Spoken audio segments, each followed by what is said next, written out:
it's Miracle. I'm currently at work, but I decided to make a video about tips on shadowing physicians if you're trying to apply to like medical school or PA school or whatever you're trying to do.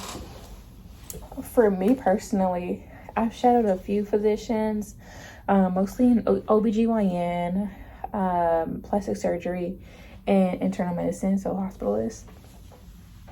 So my first encounter, the first time I started shadowing, was a plastic surgeon, and it was my aunt's surgeon. So I would go to her appointments and I would talk to the physician about like my aspirations and, you know, just different things. And she's like, you know, she seemed pretty interested. And I was like, oh, you know, I need shadowing hours. Would you consider letting me shadow you? And she was like, sure. So I ended up shadowing her, and basically how it would go, it would consist of me following her around, like going into every room she had scheduled, like going to all her appointments in every room, just watching how she debriefs with the patient and you know, gives treatment plans, their next steps and all of that.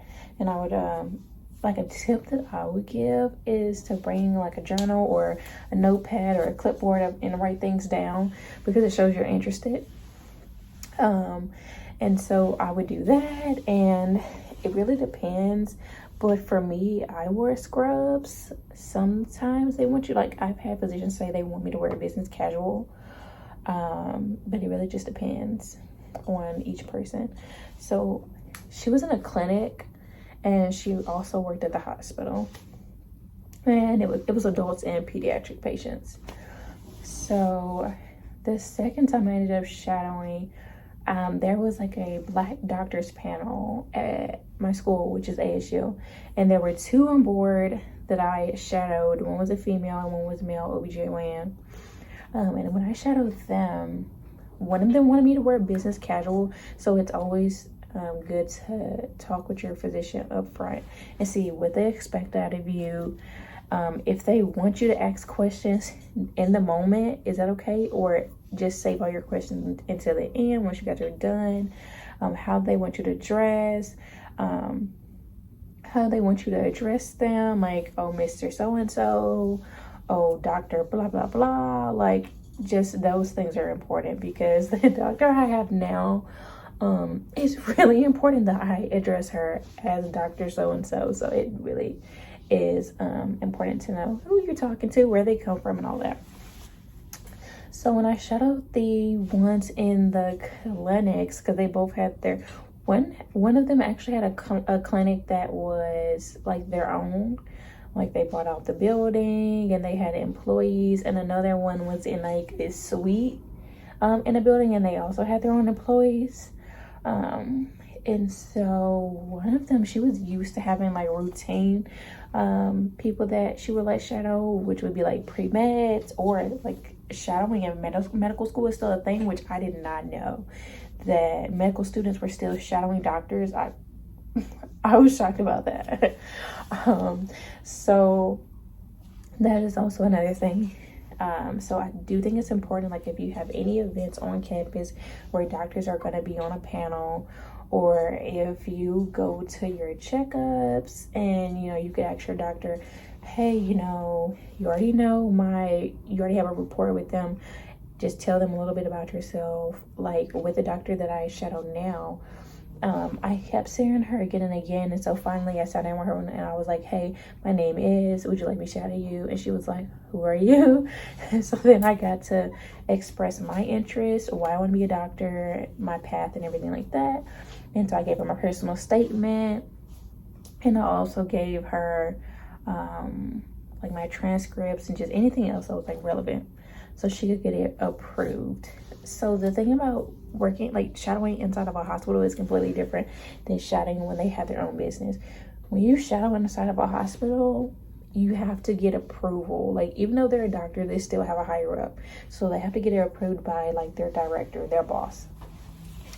And so since I already worked here, I didn't need like permission to like log into the system or like have a volunteer pass or a guest pass.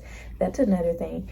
Getting a clinical job, it's way easier to shadow doctors if you already work here. No matter what you are, dietary, you're EBS, you're a CNA, you're a nurse, it doesn't matter.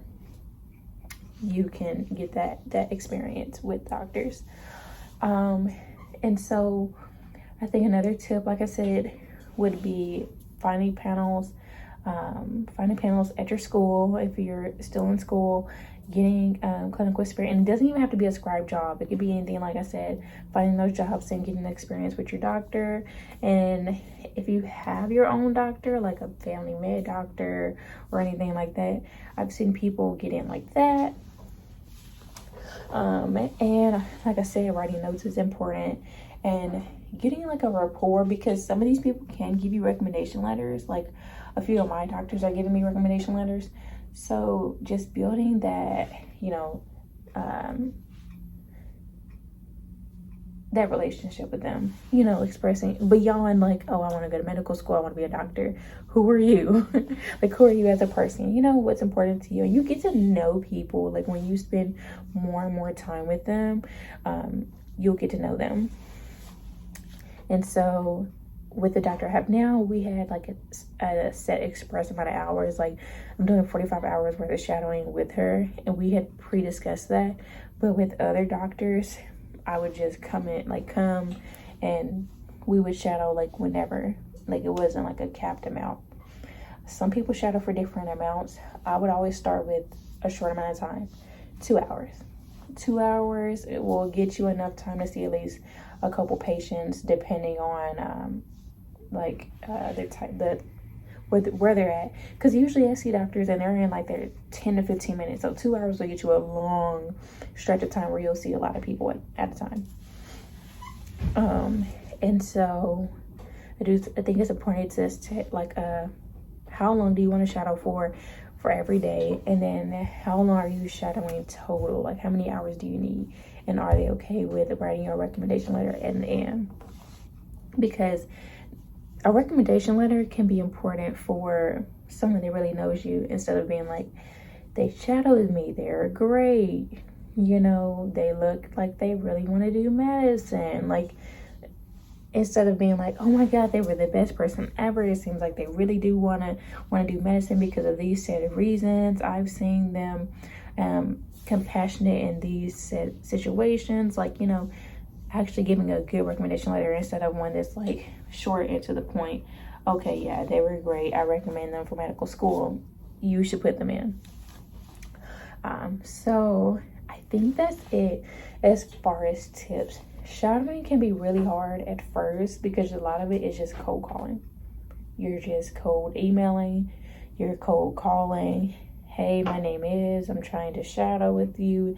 And sometimes it's hard because doctors get busy and they have a lot of emails and a lot of calls, and you will get bogged down like in the middle of everything. You will get bogged down. Your email could like just get, thrown by the wayside just because they're so busy because it's not important.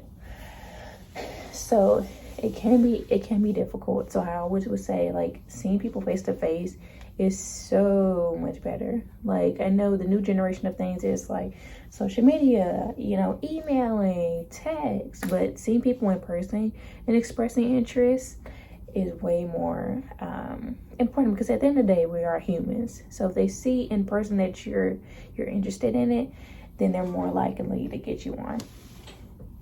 But I hope that helped.